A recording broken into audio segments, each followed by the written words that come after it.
They're back in the lobby. Oh my god! Right here.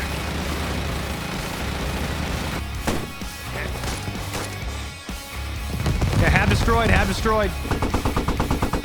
It's dead. Now swap into grenades, infantry dismounts.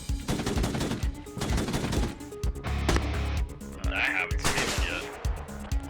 I'll take it. Yeah, engine, back up.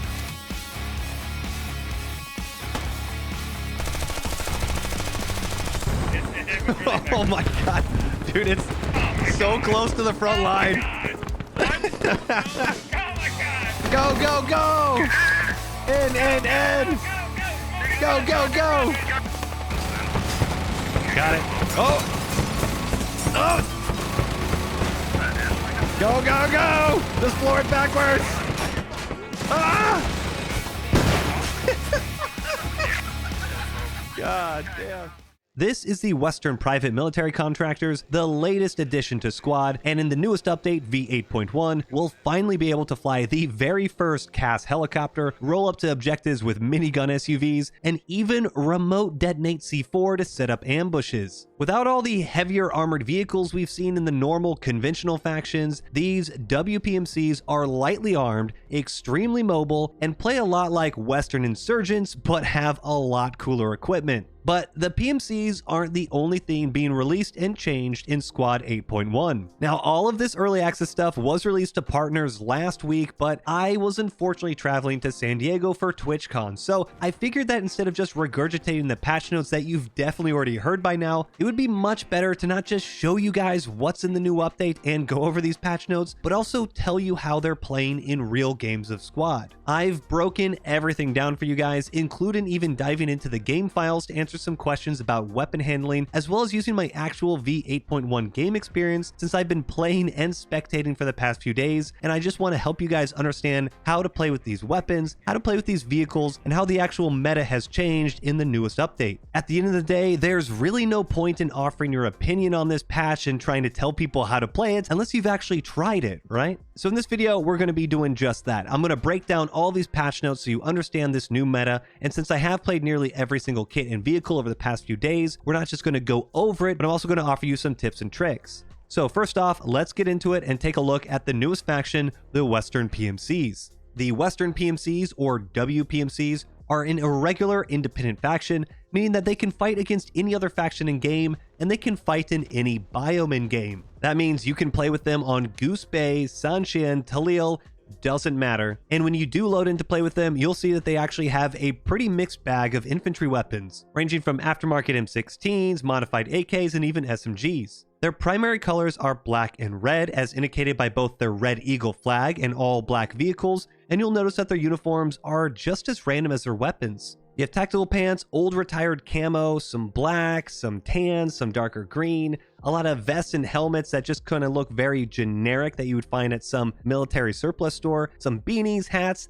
It really just feels a lot like games like Escape from Tarkov, and that's really not a bad thing. The private military contractor vibe is real. But the only thing that I absolutely cannot stand here is the facial hair. I don't know why Unreal Engine is the absolute worst at hair rendering, but these beards just look comical. Looking past the facial hair aside, having played with this faction for the past few days now, I can honestly say I'm really enjoying their player models, even if they do make it a bit tough to see who's friendly at longer ranges if you're going up against NATO factions. Now, because of the crazy variety in weaponry we do have with this faction, for example, the Rifleman class alone has 9 separate loadouts. I'm going to first showcase the weapons, and then I have a nice handy graph that shows you guys which kits can use them afterwards. So first, let's kick it off with sidearms. The WPMCs use the M9A1 pistol and the G17 pistols depending on the kit, and you have the M9 bayonet for your melee. For grenades, it's a bit of a mixed bag depending on which kit you run, with most of them using the NATO M67 grenade. However, there are a few RGO impact grenades thrown in for good measure. I absolutely love this variety since depending on where I'm actually at on a map, I may want to use an M67 to kind of bounce a grenade in a building, or maybe it's better to just clear a hab with one instant impact. Now for the rest of the accessories, including your smokes, bandages, medkit, bino, shovel, all of that, they're exactly the same as any other NATO faction. However, the only change is obviously the ammo bag, and the squad leader rally is different using the new tan day packs. Now for the primaries, starting with the American M14 Battle Rifle. It shoots 7.62, holds 20 rounds of magazine, and can fire both in semi and full auto.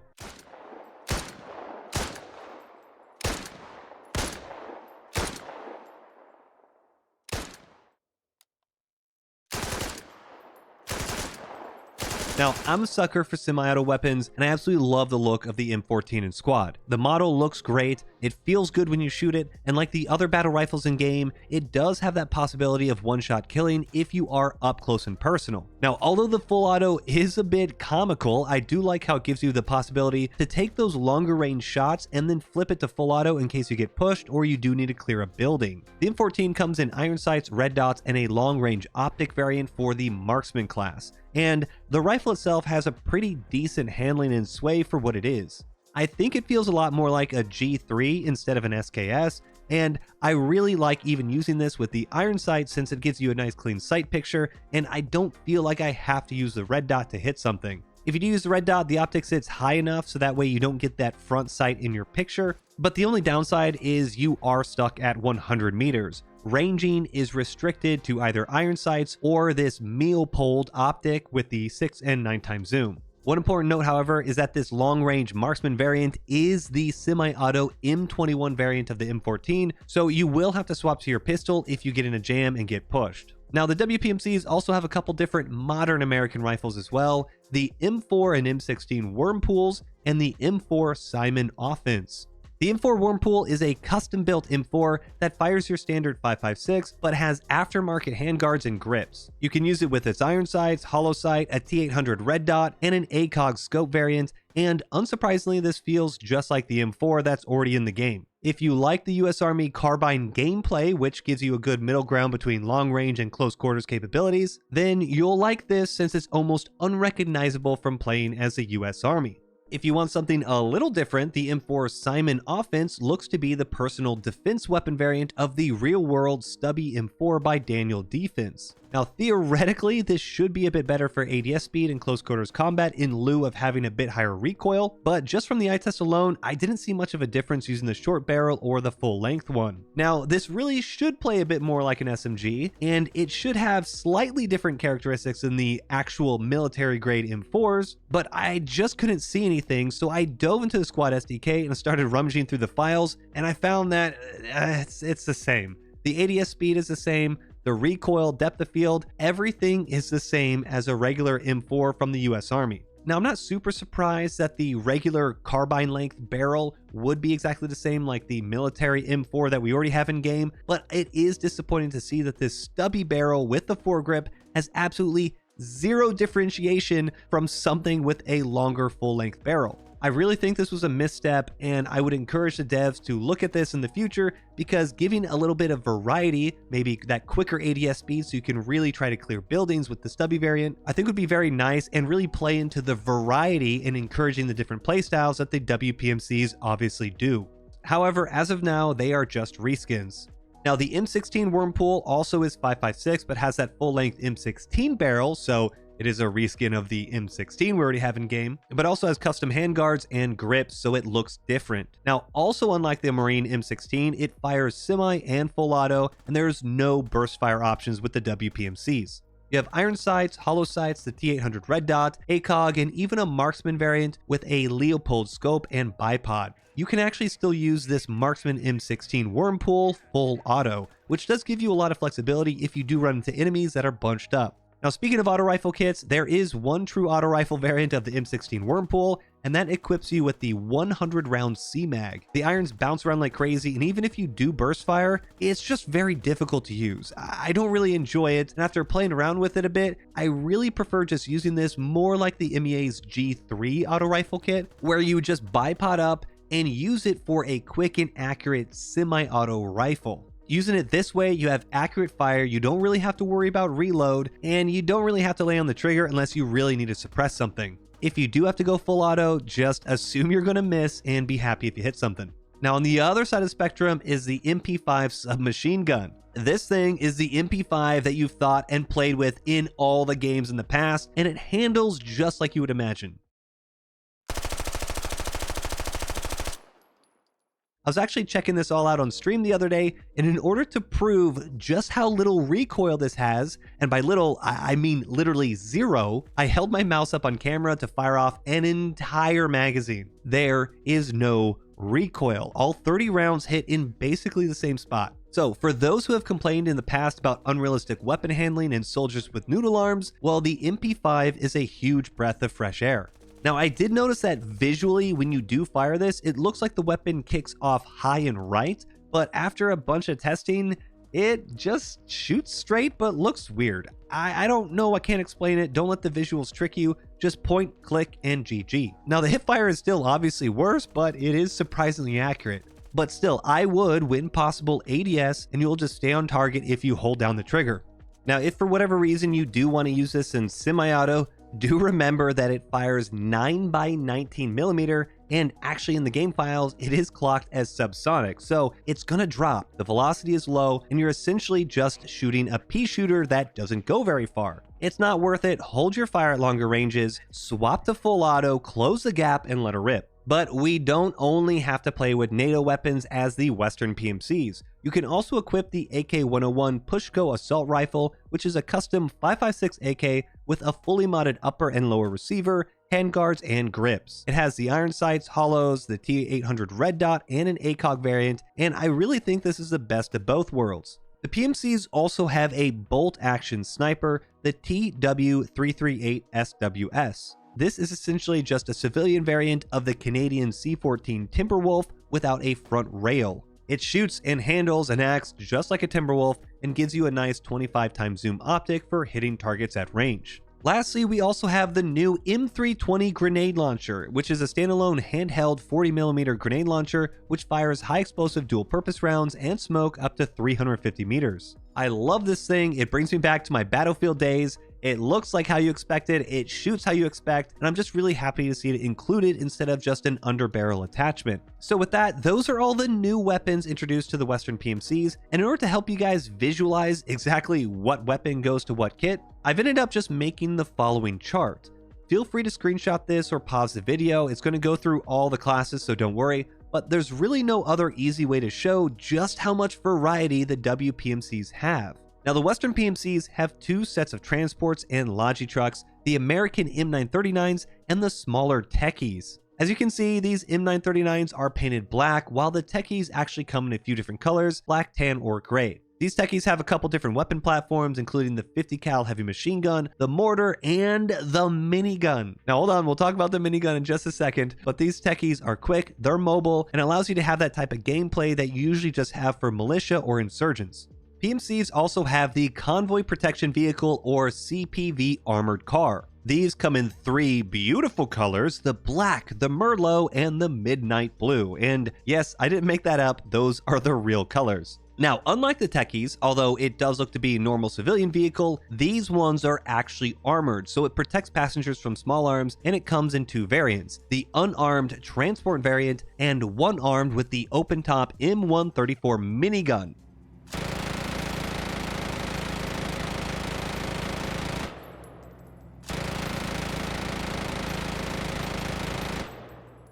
In addition to the Convoy Protection Vehicle, you can also use the new M1117 Guardian Armored Security Vehicle. This has a remote turret that lets you fire both 50 cal and 40mm grenades. It has defensive smoke, and it feels a lot like the Canadian TAP-V. But unlike the TAP-V, the 50 cal gives it the firepower needed to kill lightly armored enemy vehicles, while having a lot more 40mm to keep infantry back. Honestly, this thing is just a flat upgrade to the TAP-V in every way, so if you do like the TAP-V, or maybe you like the older TAP-V before they swapped it to the GPMG, you're gonna love the Guardian. Now, the last armored car variant is the simple Humvee. We have two black Humvee variants, the open-top 50 cal and the ATGM launcher with the tow missile. The tow launcher has 6 rounds, so a good ATGM team could potentially kill up to 3 armored vehicles all by themselves without rearming, which is huge since the faction itself has no IFVs. Now, they might not have IFVs, but they do have a fleet of M113 APCs.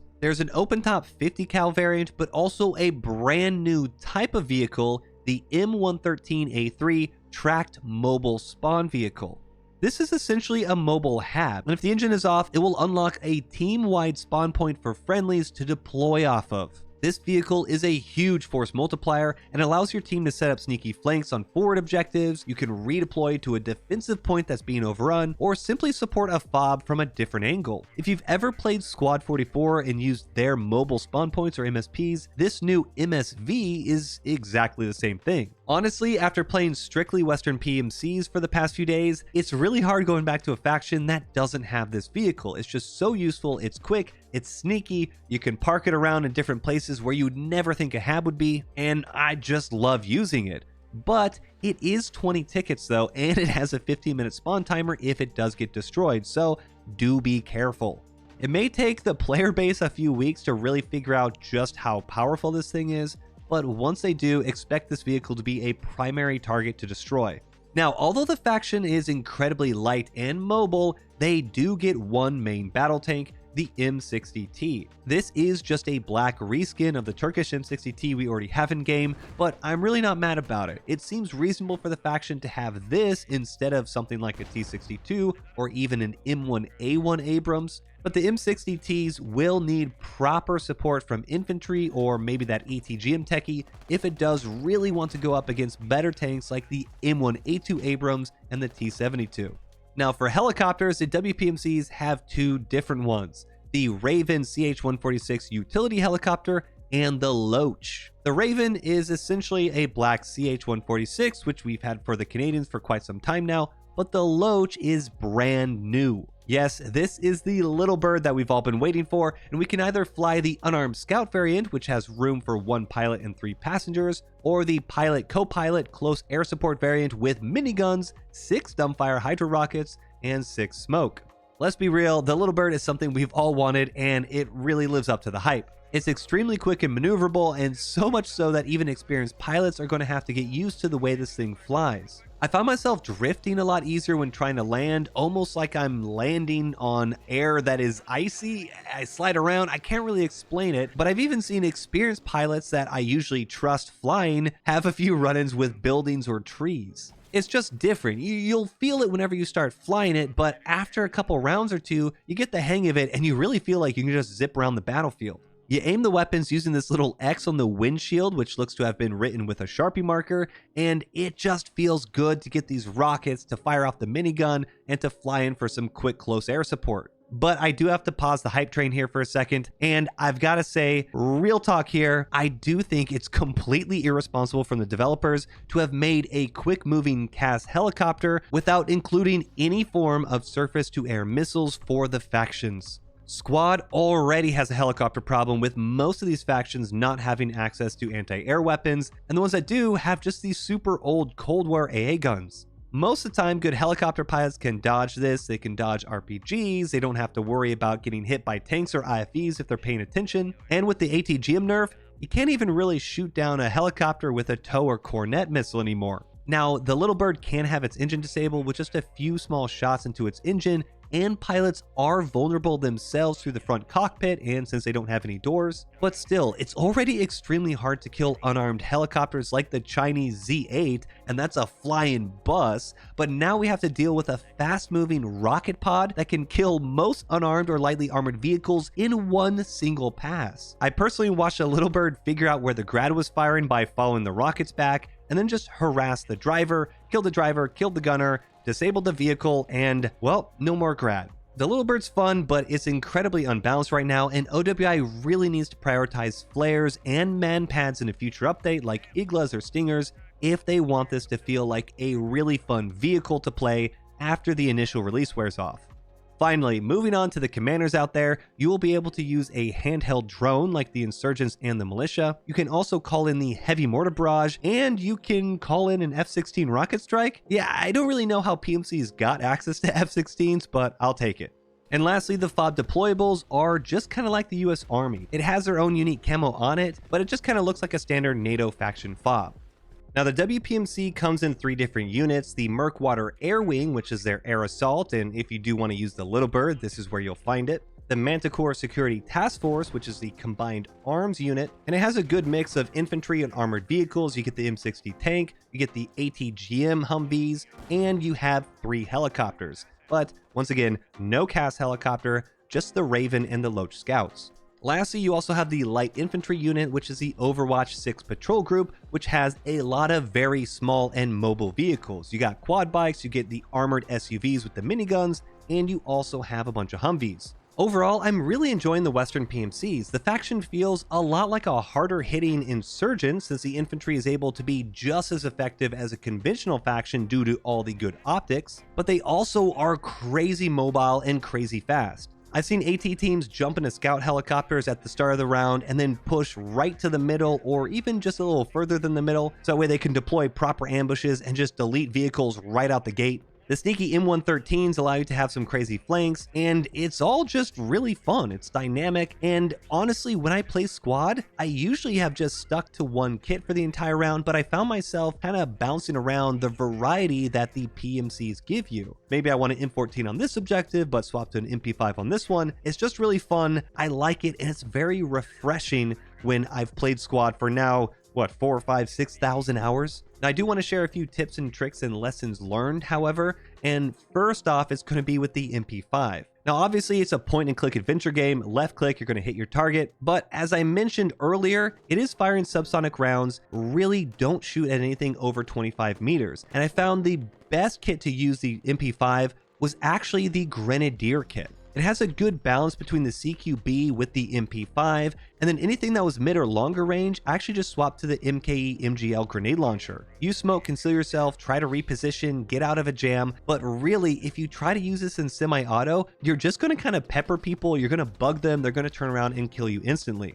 In my opinion, the Grenadier is the perfect use for the MP5, so have fun with it. Now, if you are a sapper and you want to use something like the IED bike that you can with the Insurgents, unfortunately, you cannot do that with your remote detonated C4. You can use up to 5 of these C4s throughout the map at one time, and the moment you remote detonate it, it will detonate all of them, but I really wasn't able to find any good vehicles to stick them. They kind of just float in place afterwards, so I don't know if you're able to find something, maybe it's just a bug. I don't think you can do it. However, drop in 5 C4s, you can destroy habs, ammo crates, large watchtowers all in one go, or even lay this on the road and pop lodges as they're running past. Now, for commanders, you can actually call in your assets from any vehicle, and this allows you to stay up in the front line during fighting, and paired with your drone, it actually makes for extremely effective infantry. For instance, in Fallujah here, I actually noticed our team kept getting bogged down in some tough street fighting. So I whipped out this drone and began individually calling out targets for my squad. We were able to fight our way into the objective, I called an airstrike soon after, and we capped it. It's very dynamic. The infantry you have is so good as a commander for the Western PMCs, so really talk with your command, talk with your squad, and you're going to see that the infantry really leads the way with this faction. Alright, so that's the meat and potatoes of the update. The Western PMCs bring a whole new way to play the game, and I'm on board, I'm sold, and it's a lot of fun, but that's not all we're getting in Squad 8.1.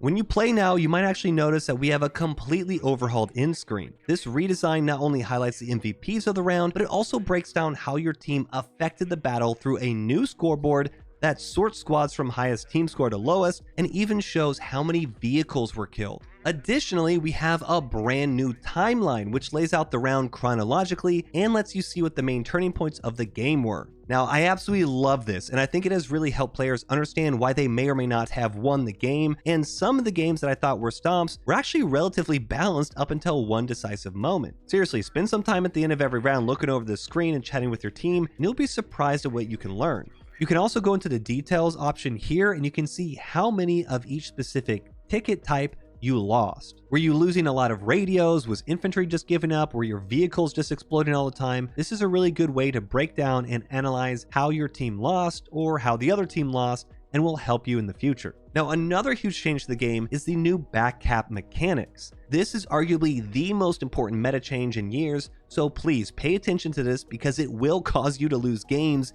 if you don't take advantage of it. Backcapping in squad has always been an issue, and if you don't know what backcapping is, it's when a few people or even an entire squad chooses to go to the very first point in a game of Advanced and Secure or Random Advanced and Secure. They stand around for a couple minutes, they secure the point, and then they go on to the next one. It's an important job, but it's boring. Now, when you capture a point, the capture speed actually scales. Previously, if you had just a few people on the point, it could take a couple minutes to fully capture that objective. But if you were to put a full 9-man squad on it, that would actually speed up the capture time all the way to just 77 seconds. This means that if you had one dedicated squad doing all the legwork, you could realistically have 3 to 4 points secured within just 10 minutes. In Squad 8.1, however, the scaling has been increased dramatically. With 18 players, you can capture the objective in just 46 seconds, and if you decide to full send it and have 27 players on the objective, you can actually capture it in 35 seconds. So to test this theory, I actually volunteered as squad leader and commander and chatted with the team to see if we could take advantage of these changes and move as one giant blob through the backcaps. Not only was it cool kind of seeing us convoy all together, thanks to this new timeline feature at the end screen, we actually saw that we were able to secure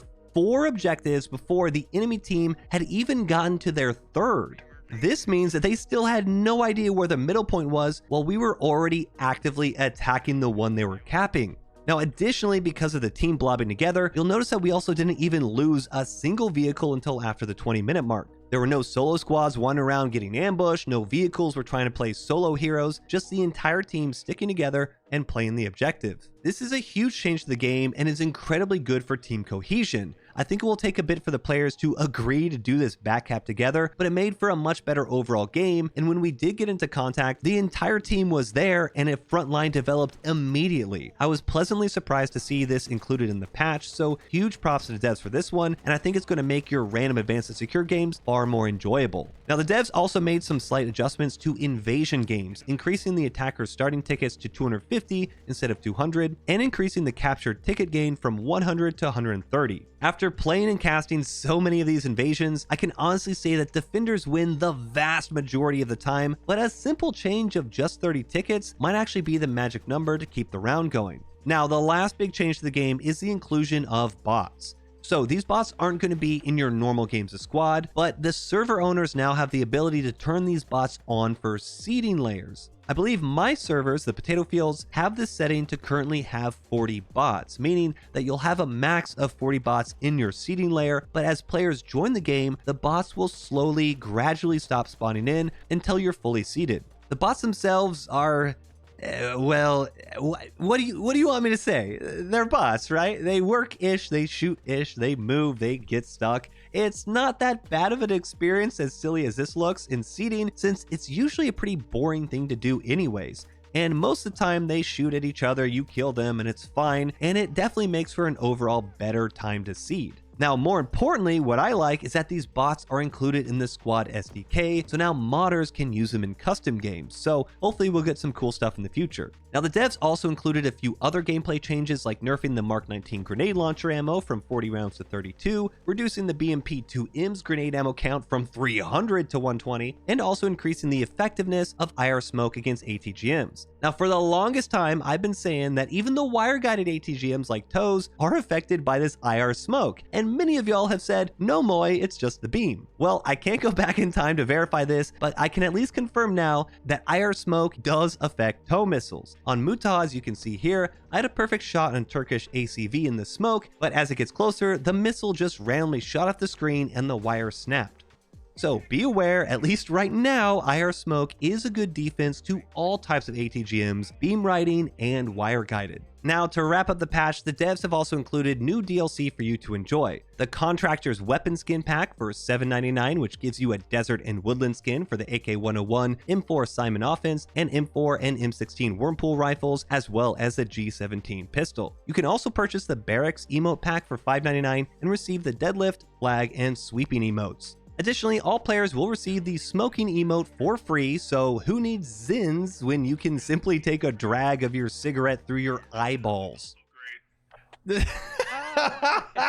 There are also a huge number of bug fixes and smaller changes, so if you are curious, do check out the link down in the description below, since I counted over 60 individual things that have been changed. The devs are paying attention, they are trying to improve the game as well as adding new content, so check it out if you're concerned. But that's about it. 8.1 is surprisingly huge. It has some fun gameplay changes in addition to, of course, the new faction. I've been having an absolute blast playing the Western PMCs as well as just playing the game in general, so let me know your thoughts. If you did like the video, give it a thumbs up, subscribe for more, and drop me a comment below with how you're liking everything. But that's it for me. Until next time, peace.